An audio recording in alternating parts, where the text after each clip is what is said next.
오늘로서 로마서의 마지막 설교를 합니다. 저는 개인적으로 참 감개무량합니다. 제가 로마서 강의를 할 수 있을까, 항상 마음은 있었지만 할 수 있을까라고 좀 준비를 또 해야 될 텐데라고 엄두를 못 내고 있다가 이번에 하지 않으면 언제 하겠는가 그런 생각이 들어서 로마서 강의를 해서 개인적으로는 저는 참 영광스러운 기회였다고 생각을 합니다. 여러분도 충분하지 못했지만 이번 로마서 강의를 통해서 로마서의 내용이 무엇인지 또 복음의 진리와 풍성이 무엇인지 깨달으셨다면 저로서는 큰 보람이 되겠습니다. 사실 사도 바울은 로마서 15장에서 끝을 맺으려고 한 것 같습니다. 바울은 편지를 쓸 때 마지막에는 항상 축도를 함으로써 편지를 맺습니다. 성부, 성자, 성령의 은혜가 너에게 있을지어다라고 전하면서 끝을 맺는 것이 일반적인데, 그런데 로마서에서는 그것이 로마서 15장 33절에 나옵니다. 이제는 평강의 하나님께서 너희 모든 사람과 함께 계실지어다 아멘이라고 하는 말씀이 바로 그것입니다. 그래서 거기까지 끝내려고 생각을 했는데 갑자기 다시 또 들어서 16장을 시작하게 되는 것입니다. 왜냐하면 내가 이 말은 꼭 인사는 꼭 해야 되겠다라고 하는 거. 그래서 16장 보게 되면 가장 많이 나오는 말이 무난하라 무난하라는 거잖아요. 그래서 저도 제목을 지을 때에 무난하라라고 하는 걸로 지을까. 왜냐하면 보통 이렇게 성경에 있을 때에 제목 가장 바람직한 제목은 가장 많이 나오는 단어가 핵심 내용이기 때문에 그 가장 많이 나오는 단어를 제목으로 삼는 것이 가장 좋습니다. 그런데 저는 개인적으로는 여기 나오는 많은 이름들이 중요하다고 생각했기 때문에 그래서 내 이름을 아십니다라고 하는 걸로 이제 생각을 바꾸어서 이제 내 이름을 아십니다라는 제목으로 오늘 설교를 하고 있습니다. 바울이 로마서 16장을 다시 쓰는 이유는 로마에 있는 성도들에게 꼭 문안 은사를 해야 되겠다고 생각했기 때문입니다. 1절로부터 16절까지 무려 이 26명의 사람의 이름들을 열거하면서 문안 인사를 전해달라고, 왜냐하면 자기는 아직 하지 못하고 있으니까 나 대신 꼭 문안 인사를 전해달라고 그렇게 부탁을 하고 있습니다. 사도 바울은 아직 로마 교회를 방문한 적이 없습니다. 그런데도 어떻게 로마 교회에 있는 이 사람들의 이름을 다 알고 있을까요? 신학자들은 아마도 브리스길라와 아굴라 부부를 통해서 이들을 알게 되었을 것이라고 추측합니다. 브리스길라와 아굴라 부부는 로마에서 신앙생활을 하다가 잠시 박해를 피해서 에베소로 온 적이 있었는데, 그때 에베소에서 사도 바울을 만나서 사도 바울을 통해서 복음을 듣고 유대교회에서 기독교로 개종을 하고 그래서 함께 동력을 했던 그런 사람들입니다. 그리고 그들은 다시 로마의 박해가 조금 사그러지니까 다시 로마로 돌아갔거든요. 그래서 로마교에서 사역을 하면서 자기들과 함께 동력하고 있는 사람들 이야기를 꾸준히 편지를 통해서 사도 바울과 이렇게 그런 교제를 한 것 같습니다. 그래서 사도 바울은 그들을 직접 만나지는 못했지만 어떤 사람들이 무슨 일 하고 있는가 하는 것은 브리스길라와 아굴라 부부를 통해서 들었기 때문에 그래서 꼭 그 사람들에게 문안해 달라고 부탁을 한 것입니다. 그런데 우리는 16장의 사도 바울의 문안 인사를 통해서 당시 로마 교회의 몇 가지 특징을 발견할 수 있습니다. 첫째로 3절부터 16절까지는 모두 26명의 개인 이름이 등장하는데 이 26명 중에 무려 9명이 다 여성 이름입니다. 그들은 브리스가, 마리아, 유니와, 드루베나, 드루보사, 버시, 루포의 어머니 율리와 그리고 네레오의 자매라고 하는 9명이 다 여성입니다. 이처럼 로마 교회는 여성이 존중받는 교회였습니다. 특히 브리스가의 경우 남편은 아굴라보다 이름이 먼저 나오는데, 이를 통해서 바울은 고대 사회의 관습과는 달리 여성의 역할과 지위를 존중해 주었음을 알 수 있습니다. 당시 사회 상황에서 여성은 매우 천대받는 계층이었습니다. 사람 수에도 들지 않는 존재였지요. 그러나 로마 교회에서는 여성들의 존재가 남자와 동등하게 존중을 받았습니다. 여러분, 로마서를 잘 보시게 되면 여성의 권위를 높여준다는 말이 나옵니까 안 나옵니까? 로마서에 여성의 권위를 존중해주라, 높여줘야 된다는 말이 나옵니까 안 나옵니까? 안 나옵니다. 안 나오는 이유가 뭘까요? 그렇게 말할 필요가 없는 거예요. 로마 교회에서는 바울이 권면하지 않더라도 이미 여성들이 충분히 존중받고 있기 때문에 새삼스럽게 여성의 권위를 존중하라 말할 필요가 없는 것 정도로 여성의 권위가 존중되어 있던 교회가 바로 로마 교회였던 것입니다. 그들은 남자와 여자가 함께 하나님 앞에서 동등하게 살았습니다. 먼저 1, 2절을 보면은 바울은 갱그리아 교회의 일꾼인 베베를 천거하고 있습니다. 여기서 일꾼이라는 말은 집사라는 의미입니다. 그러니까 베베는 갱그리아 교회의 여자 집사였음을 알 수 있습니다. 갱그리아라고 하는 지역은 바울이 로마서를 기록한 고린도에서 약 10km 정도 떨어진 고린도의 외항이었는데 지중해 해상 상업과 무역의 중심지로서 매우 번화하였으며 특별히 이교 숭배가 매우 융성한 도시였습니다. 바로 로마서를 써서 베베를 통해서 로마 교회에 보냈습니다. 아마 베베가 마치 로마에 방문할 기회가 있었기 때문에 그 인편에 로마서를 보낸 것 같습니다. 바울은 그런 베베를 추천하면서 로마 교회 성도들에게 합당한 예절로 그녀를 영접하고 소용되는 바를 도와주기를 부탁하였습니다. 초대교회나 나그네들, 특히 전도를 위해서 순회하는 여행자들에게 그리스도의 이름으로 숙소를 제공하는 아름다운 전통이 있었습니다. 그렇게 한 이유는 그리스도인들은 도덕적 성결을 위해서 당시 성적 타락의 온상이었던 공공 숙박시설이나 공정 목욕탕 같은 시설을 이용하기를 피했기 때문에. 잘 데가 없잖아요. 공공 숙박시설이라든지 공공 목욕탕을 사용하지 않는다면 어디 잘 데가 없기 때문에. 그래서 초대교회에서는 이런 여행하는 나그네 순회 인도자들을 대접하는 아름다운 전통이 있었던 것입니다. 사도 바울에 의하면 베베는 갱그리아 교회 일꾼이었을 뿐만 아니라 또한 여러 사람과 바울의 보호자였습니다. 이 표현을 통해서 베베가 부유하거나 혹은 영향력 있는 자리에서 있어서 바울을 포함한 다른 사람들에게 물질적인 도움을 베풀지 않았을까라고 추측합니다. 바울은 천막을 만드는 일을 하면서 자비랑 선교를 하였기 때문에 고린도 교회의 물질적 지원은 거부했지만 베베가 제공한 도움은 감사히 받은 것 같습니다. 그래서 나의 보호자라고 말하고 있는 것입니다. 베베라는 이름은 헬라어로 포이베인데 빛나다, 밝게 비추다라는 뜻입니다. 그런데 이 이름은 고린도에서 섬긴 여신의 이름이고 그리스에서는 이 이름이 아르테미스, 그리고 로마에서는 이 이름이 다이아나라고 불려졌습니다. 그래서 이런 다양한 이름으로 불려지는 달의 여신이 바로 베베라고 포이베라고 하는 이름의 뜻이었습니다. 그래서 이 이름으로 볼 때 그녀는 아마도 이방인이었으며 처음에는 이교 신들을 믿는 그런 신자였지만 바울의 전도를 받고 그렇게 개종해서 예수 그리스도를 믿은 것 같이 그렇게 생각이 됩니다. 그리고 3절과 4절에서는 우리가 잘 알고 있는 브리스가와 아굴라가 나옵니다. 브리스가가 우리 이제 브리스킬라라고 하지만 사도행전에 브리스킬라라고 그러지만 여기 로마서에서는 브리스가라고 나옵니다. 브리스가가 부인이고 아굴라가 남편입니다. 그런데 이 브리스가라고 하는 이름은 헬라어로는 작은 노부인이라는 뜻을 가지고 있습니다. 그래서 작은 노부인이라는 이름을 볼 때에 아마도 브리스길라는 본명이 아니고 그 사람에게 사람들이 존중해서 붙여주는 이름이 아니었을까라고 추측을 하고, 그렇다면은 아마도 브리스가와 아굴라 부부는 바울보다도 연장자였을 것이다. 더 나이가 많은 사람들이었을 것이라는 것을 추측해 볼 수가 있습니다.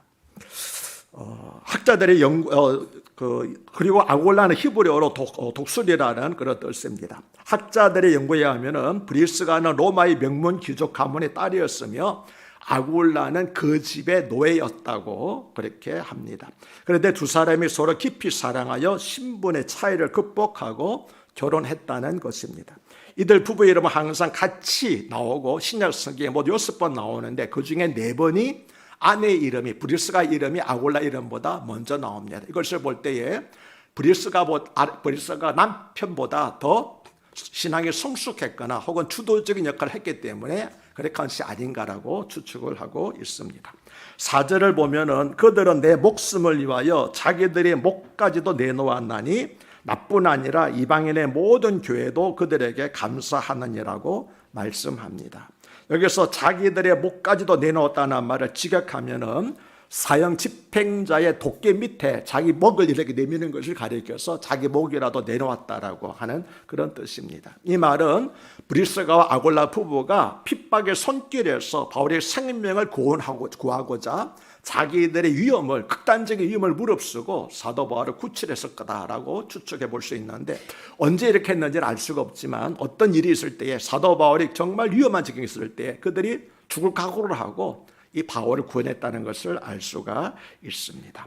이처럼 브리스가와 아골라 부부는 바울의 복음 사역을 위하여서 목숨을 아까워하지 않고 함께했기 때문에 바울은 평생 그 은혜를 잊을 수가 없었던 것입니다. 참으로 귀한 동력자의 관계이며 참으로 아름다운 노부부의 섬김이 아닙니까? 그래서 저는 이성재 장로님과 김관성 권사님의 섬김을 보면서 마치 아골라와 브리스길라 부부와 같다, 성경과 같다라고 하는 그런 생각을 합니다. 예, 바라기로는 부디 오래 건강하셔서 제가 은퇴한 후에도 변함없이 우리 근사랑교회를 섬겨주시기를 부탁드립니다. 5절은 또 저희 집에 있는 교회에도 문안하라. 내가 사랑하는 에베노데에게 문안하라. 그는 아시아에서 그리스도께 처음 맺은 열매니라고 말씀을 합니다. 에베네도의 실제 이름은 에파이네토스인데 칭찬을 받을 만한 사람이라는 뜻을 가지고 있습니다. 그는 바울이 제3차 여행 중 에베소를 중심으로 아시아 지방에서 전도하는 과정에서 얻은 최초의 이방인 회심자였습니다. 그는 브리스가와 아골라와 함께 바울의 전도를 받아서 회심한 사람이었습니다. 그 자연스럽게 브리스가와 아골라 가정교회 속해서 함께 일을 도우면서 에베소 일하다가 그들 부부가 로마로 갈 때 함께 또 따라서 로마 가서 사역했던 그런 사람이라는 것을 알 수가 있습니다. 바울은 그를 가리켜서 사랑하는 이라고 하는 수식어를 썼는데, 이것은 아마도 에베네도가 아시아의 첫 개동자로서 주의 사역에 대해서 열심히 있었으므로 바울이 그에 대하여서 특별한 애정을 가지고 있었음을 보여줍니다. 그는 이름에 합당하게 칭찬받을 만한 사람이었던 것 같습니다. 6절은 너희를 위하여 만일 수고한 마리아에게 문안하라고 말씀을 하는데, 성경에 신약성경에 마리아라는 이름이 많이 나오죠. 구약성경에는 마리아라는 이름이 나옵니까 안 나옵니까? 언제가 말씀드렸습니다. 나오지 않습니다. 그 대신 어떤 이름이 나옵니까? 미리암이라는 이름이 나오죠. 미리암이라는 이름이 마리아라는 이름으로 바뀌었다고 말씀을 드렸습니다. 많은 이름이 나오는데 여러분 생각할 때 마리아라고 그러니까 예수님 어머니 마리아인가? 아닙니다. 이 마리아는 예수님 어머니 마리아라든지 복음서에 나오는 마리아 중에 속한 사람은 아니고, 그 외에 마리아 이름을 가지고 유대인들이 많이 있었기 때문에 어떠한 여인이었던 걸로 그렇게 추측을 하고 있습니다. 본절에 쓰게 된 마리아에 대해서는 너희를 위하여 많이 수고한이라는 표현 외에는 자세히 언급을 하고 있지 않지만, 이 간단한 소개로도 우리는 그녀가 로마교회 초창기의 중요한 인물이라는 것과 로마 교회가 그녀의 수고와 헌신에 힘입은 바가 크다는 사실을 알 수 있습니다. 7절은 내 친척이요 나와 함께 갇혔던 안드로니고와 유니아에게 문안하라. 그들은 사도들에게 존중이 여겨지고 또한 나보다 먼저 그리스도 안에 있는 자라고 말씀을 합니다. 로마서 16장을 보면 사도 바울이 내 친척이라는 사람이 몇 사람이 있는데, 이거는 실제로 우리가 생각하는 친척이라는 뜻이 아니고 같은 유대인이라는 뜻입니다. 그래서 같은 유대인이라 말할 때 바울이 친척이라고 하는 것이 진짜 우리가 생각하는 그런 친척은 아니라는 것을 참고로 말씀을 드립니다. 안드로니고란 이름은 헬라어로 승리한 남자라는 뜻이고, 유냐란 이름은 로마식 이름으로 여자의 이름인데 6월에 태어난 사람이라는 그런 뜻을 가지고 있습니다. 이들은 브리스가와 아골라처럼 부부였으며 두 사람 다 유대인이었습니다. 그런데 이들은 바울보다 일찍 예수님을 믿어서 사도들로부터 존중 여김을 받는 훌륭한 신앙이었으며 복음을 전하다가 바울과 함께 옥에 갇히기도 하였습니다. 그런데 제가 주목하는 것은 이들은 참 겸손한 사람이었다는 거예요. 바울보다 먼저 예수님을 믿었습니다. 사도들로부터 존중을 받는다고 하는 것은 거의 사도들과 동등하게 여겨졌던 그런 사람이라는 겁니다. 그러면 굉장히 어쩔되지 않겠습니까? 근데 이 부부들은 겸손하게 사도 바울을 섬기는 사람으로, 나이도 많고 먼저 믿었고 사도들로부터도 통도 여겨질 만큼 그런 사람이었지만 겸손하게 사도 바울을 섬기는 자로 헌신했다는 것. 그래서 우리는 이 두 사람에 포함해가지고 참 많은 은혜를 받습니다. 그들은 바울보다 먼저 그리스도인이 되었지만 결코 먼저됨을 내세우지 않고 겸손히 바울의 사역을 도왔습니다. 신앙을 먼저 가지고 먼저 교회에 출석한 것은 주님께 감사할 일입니다. 하지만 이것이 우리의 인간적인 자랑거리가 되어서는 안 될 것입니다. 안드로니고와 유냐와 같은 겸손한 신앙인이 되어야 할 줄로 믿습니다. 8절은 또 주 안에서 내 사랑하는 암볼레아에게 문안하라고 말씀을 하는데, 암볼레아는 크다라고 하는 뜻인데 당시에 아주 흔한 노예의 이름이었습니다. 그러니까 암볼레아라는 사람은 노예였다고 학자들은 추측하고 있습니다. 그는 노예였습니다. 죽을 때까지 노예였습니다. 하지만 그가 교회에서 감당한 일은 결코 작은 것이 아니었습니다. 그래서 바로 특별히 내가 사랑하는 이라고, 교회에서 열심히 봉사했기 때문에, 섬겼기 때문에 내가 사랑하는 암볼레아라고 그렇게 표현하고 있습니다. 그는 교회에서 매일 책임이 있는 일을 감당하였고 존경받는 인물이 되었습니다. 그는 죽을 때까지 노예 신분을 가지고 있었지만 교회 안에서 그의 신분은 아무런 걸림돌이 되지 않았습니다. 암볼레아 외에도 10절에서 아리스도블로의 권속이라고 표현한 사람들과 11절에서 나게스의 가족이라고 표현한 사람들도 역시 노예였습니다. 그러나 로마 교회에서는 이들의 신분이 아무런 문제가 되지 않았습니다. 모두가 다 주 안에서 형제와 자매였습니다. 무엇이 그것을 가능하게 했을까요? 바로 복음입니다. 복음은 관계를 회복시키게 합니다. 복음은 우리를 하나님 앞에 바로 서게 할 뿐만 아니라 사회 뿌리 깊은 의식까지도 바꿔놓는 놀라운 능력이 있는 것입니다. 이에 대해서 고린도서 12장 13절은 우리가 유대인이나 헬라인이나 종이나 자유인이나 다 한 성령으로 세례를 받아 한 몸이 되었고 또 다 한 성령을 마시게 하였느냐라고 말씀을 하고 있고, 갈라디아서 3장 28절은 너희는 유대인이나 헬라인이나 종이나 자유인이나 남자나 여자나 다 그리스도 예수 안에서 하나이니라. 높고 낮음이 없이 모두가 다 동등한 형제 자매라고 말씀을 하고 있습니다. 예수 그리스도 안에서, 성령 안에서, 복음 안에서 우리는 하나입니다. 복음 안에서는 모든 차별이 없어집니다. 왜냐하면 예수님께서 중간에 있는 모든 담을, 가로막힌 담을 허물어 버렸기 때문입니다. 9절은 그리스도 안에서 우리의 동력자인 우르바노와 나의 사랑하는 스다고에게 문안하라고 말씀을 합니다. 그런데 일반적인 관점에서 보면은 이 두 사람은 결코 서로 어울릴 수 없는 관계였습니다. 왜냐하면은 우르바노는 노예였고 스다고는 귀족이었기 때문입니다. 그러나 두 사람 다 모두 바울이 사랑하는 동력자였습니다. 더구나 바울은 노예인 우르바노를 귀족인 스구다보다 먼저 언급하고 있습니다. 혹시 어떤 선교사가 우리 교회 안부 편지를 보내면서 차주성 목사님과 김용수 목사님에게 문안하십시오라고 편지를 보냈다면 제가 좀 서운해하지 않을까요? 그렇겠죠? 그런데 바울은 이런 식으로 말하고 있는 겁니다. 우르바노 노예가 먼저 문안하고 그 다음에 스다고에게 문안하라. 그럼 스다고가 아주 징계를 냈을까요? 아니라는 거죠. 아무렇지도 않게 받아들인 것을 알 수가 있습니다. 로마교회에서는 전혀 이것이 문제가 되지 않았던 것 같습니다. 로마교회가 아름다운 이유는 이처럼 신분을 초월하여서 주 안에서 한 몸이 되었기 때문입니다. 너무너무 아름다운 교회 아닙니까?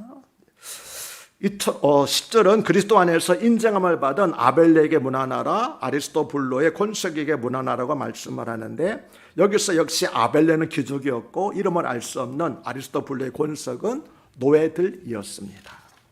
11절에서 말한 나게스의 가족 중 안에 있는 사람들도 노예들입니다. 이처럼 로마의 교회에는 노예들이 많이 있었습니다. 그들은 종일 일을 하다가 온 사람들입니다. 그러나 교회에 와서는 또 열심히 성도들을 섬겼습니다. 누가 시켜서 하는 일이라면 교회에서 나오지 않았을 것입니다. 그러나 교회에 와서 신분의 차별 없이 교제하고 예배를 드리는 일이 그들에게 너무나 기쁘고 행복한 일이었습니다. 나가서는 차별을 받는데 교회에 오게 되면 신분 차별 없이 환대를 해주니까 그들은 교회에 오는 것이 너무나 감사하고 행복하였고, 교회에서 섬기는 일이 종으로서 섬기는 걸 치렀지만 교회에서 섬기는 일은 자원에서 한 일이기 때문에 너무나 기쁘고 행복했던 것 같습니다. 우리도 예배를 드리고 교회를 섬기는 일이 이처럼 기쁘고 즐거운 일이 되기를 축복합니다.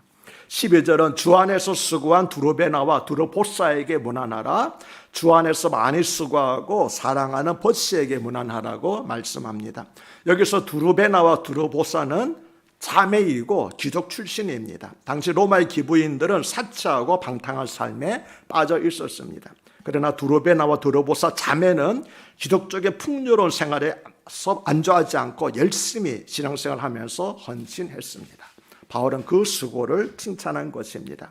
그리고 버시라는 이름은 본명이 아니라 페르시아 여인이라는 뜻입니다. 옛날에도 우리 그랬잖아요. 수원댁, 무슨 댁하고 불렸던 것처럼 버시라는 이름도 페르시아 댁이라고 하는 그런 뜻이었습니다. 학자들은 그녀가 노예였다가 더 이상 일을 할 수 없을 정도로 나이가 많이 들었기 때문에 자유인으로 풀어준 걸로 추측하고 있습니다.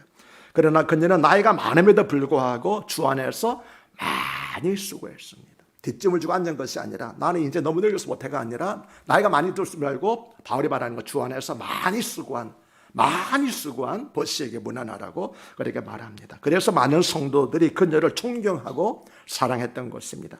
바울이 사랑하는 버시라고 한 것은 내가 사랑하는 버시가 아니고 모두가 사랑하는 버시라고 하는 그런 의미였습니다.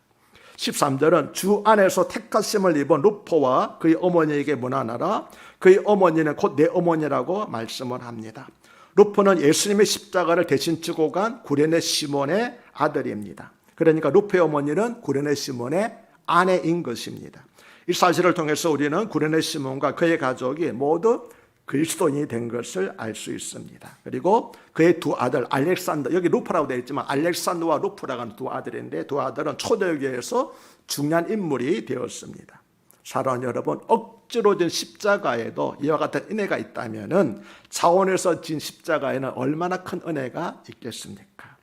특히 루포의 어머니는 예수님을 믿어놓은 가족들과 친척들로부터 쫓겨난 외로운 사도 바울에게 어머니와 같은 모성애를 베풀어 주었습니다. 학자들은 집에서 쫓겨난 사도 바울을 루포의 어머니가 잠시 자기 집에 데리고 있으면서 그렇게 조석으로 섬겼다고 그렇게 학자들은 말하고 있습니다.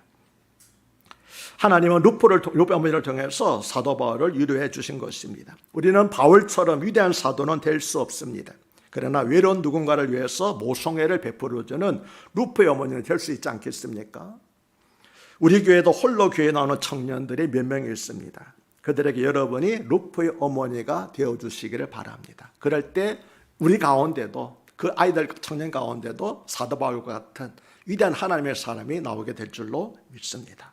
14절은 아승구리도와 블레곤과 허메와 바르도바와 허마와 그들과 함께 있는 형제들에게 문하라고 말씀을 하는데 이들은 한 가정교회에서 함께 신앙생활한 사람들입니다.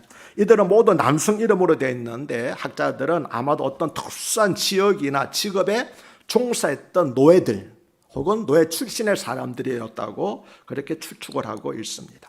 15절은 빌롤보고와 율리아와 또 네레오와 그의 자매와 올lum바와 그들과 함께 있는 모든 성도들에게 문안하라고 말씀을 합니다. 이들 역시 한 가정교회에서 함께 신앙생활한 사람들이었는데 이들은 남녀가 섞여 있었습니다. 특히 빌롤고리와 율리아와 네레오와 그의 자매는 한 가족이었을 것으로 추측을 합니다. 빌롤고리가 남편, 율리아가 아내, 네레오가 아들, 그리고 그의 자매가 딸, 이렇게 해서 한 가족이 그 가정교회의 중추적인 역할을 한 인물로 알 수 있습니다. 14절과 15절을 보면은 로마에서는 가정교회 사역이 무척 활발했던 것을 알 수 있습니다. 바울 당시에는 오늘과 같은 독립된 교회 건물이 없어서 성도들의 가정집을 종교적인 회합의 장소로 이용을 했습니다. 그리고 한 도시에 몇 개의 가정들이 모여서 하나의 지역교회를 형성을 하였습니다.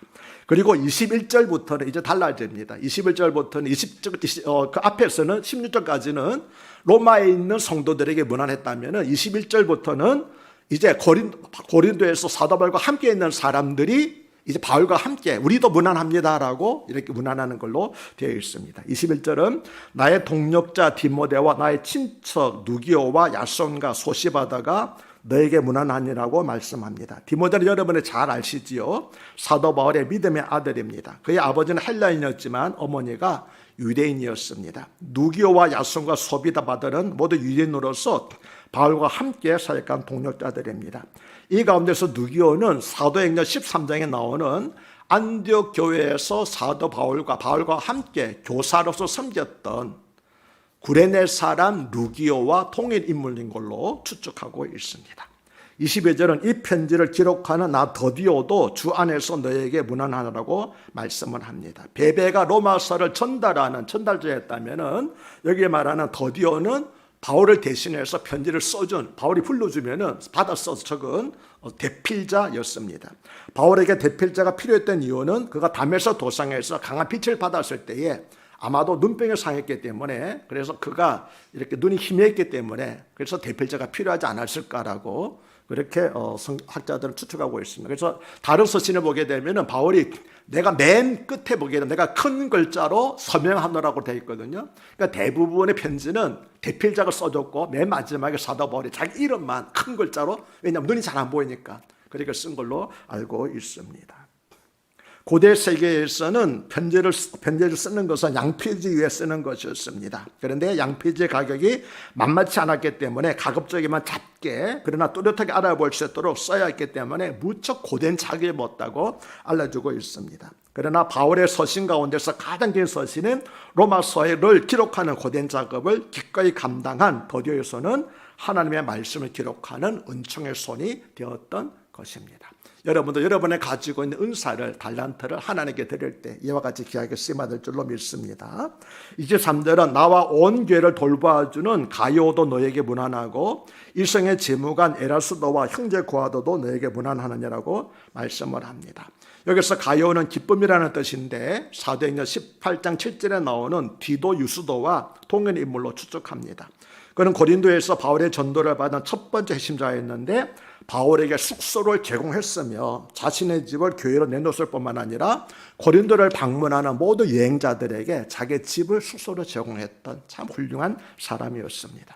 마지막으로 에라스도는 고린도시의 재무관이었는데 고린도시 전체의 재산을 관리하는 영향력이 있는 고위 관리였습니다. 이런 사실은 고린도 교회가 사회적 저명 인사들을 많이 포함하고 있었음을 보여주고 있습니다. 하나님께서는 바울에게 일성의 내 백성이 많다고 말씀하신 적이 있는데 이 말씀은 단순히 숫자적으로 많다는 것이 아니라 다양한 사람들이 일성에 있다라고 말씀하신 것으로 해석이 됩니다. 로마서 16장에 등장한 인물들은 모두가 하나님의 사업에 힘쓰던 성도들이었습니다. 즉 바울의 선교 사역과 교회 사역에 있어서 중요한 역할을 맡아 동력한 사람들입니다. 우리는 바울 한 사람만을 기억하지만 정작 바울은 수고를 아끼지 않았던 그의 동력자들 하나하나를 기억하면서 그들에게 깊은 감사와 사랑을 표현합니다. 복음은 그렇게 우리가 기억하지 않은 수많은 사람들의 수고를 통해서 오늘 우리에게까지 전해진 것입니다. 이와 같이 하나님의 사업에 힘쓰는 사람들은 주의 종이 증언해 줄 뿐만 아니라 하나님의 생명책에도 그 이름이 기록되어 있습니다. 그들은 바울의 동력자들 뿐만 아니라 주 안에서 헌신하고 수고한 사람들이었기 때문입니다. 단순히 바울의 동력자가 아닙니다. 주 안에서 수고한 사람이기 때문에 주님의 동력자들이었습니다. 바울도 그들을 기억해 주는데 주님께서 어떻게 그들을 기억해 주시지 않겠습니까? 바울이 기억한 그 사람들을 어찌 주님께서 알지 못하시겠습니까? 주님은 여러분 한 분 한 분의 이름을 아십니다. 그리고 여러분 한 분 한 분의 수고와 헌신을 아십니다. 그래서 저는 오늘 설교의 제목을 내 이름 아십니다라고 정한 겁니다. 아멘이십니까? 하나님께서 여러분의 이름을 아십니다. 주님께서 여러분의 이름을 아십니다. 여러분의 수고와 헌신도 아십니다. 상급은 지금 주어지지 않지만 장차 하나님 앞에 섰을 때, 주 앞에 섰을 때 그 상급이 내가 너를 아노라라고, 잘하여도다 착하고 충성된 종아 너를 위해서 예비된 이 나라를 상속하라고 말씀을 주실 줄로 믿습니다. 본문에서 언급한 이름들에는 로마인도 있고 노예 소유주도 있으며 노예도 있고 헬라 이름을 가진 사람도 있고 로마 이름을 가진 사람도 있고 남자도 있고 여자도 있습니다. 특히 여성의 이름과 노예 이름이 많은 것이 눈에 띕니다. 바울은 그 모든 사람들에게 한결같이 주 안에서, 그리스도 안에서 하나님의 형제 자매로서 따뜻한 사랑을 표시하고 한 사람 한 사람의 특징과 장점을 들어서 안부를 전하고 있습니다. 거기에는 이미 유대인도 없고 이방인도 없으며 주인도 없고 노예도 없으며 모두가 주 안에서 새로 태어난 한 형제요 자매였습니다. 여기에 바로 이전의 세계와 전혀 다른 새로운 공동체가 나타나고 있는 것입니다. 수의 많고 적음을 초월하며 신분의 높고 낮음을 초월하고 성별의 주종을 초월하여 오직 그리스도와 그리스도 사랑 안에서 한 몸이라 일컬어지며 한마음 한입으로 하나님께 영광을 돌리는 것이 바로 이 땅 위에 하나님 나라의 모습인 것입니다. 오늘 본문에서 바울과 함께 동역했던 수많은 사람들의 이름이 신약 성경에 기록된 것처럼 하나님은 이 땅에 교회를 세워나가시는데 어느 특별한 사람을 사용하시는 것이 아니라 그와 함께 많은 사람들이 동참할 수 있도록 다양한 사람들을 부르시고 필요한 은사를 주셨습니다. 바울 당시의 고대 세계에서는 여성들의 사회적 지위가 낮았음에도 불구하고 심지어 노예 신분이었음에도 불구하고 하나님의 교회를 세워가는 사람들로 사용하신 것처럼 연약하고 부족한 우리들이지만 이 시대 속에 하나님의 교회를 세워나가는데 우리 역시 여러분 역시 하나님의 사람으로 쓰임받을 수 있기를 주님의 이름으로 축복합니다. 하나님 아버지, 우리 연약함과 부족함에도 불구하고 우리를 사랑하시기를 기뻐하시는 하나님 아버지, 우리 연약함과 부족함이 오히려 하나님께서 우리를 사용하시는 통로가 될 수 있음을 고백합니다. 우리를 통하여 거룩한 하나님의 나라가 이 땅에 확장되어 나가기에 하여 주시옵소서. 우리 주님 예수 그리스도의 이름으로 감사하며 간곡히 기도드리옵나이다. 아멘.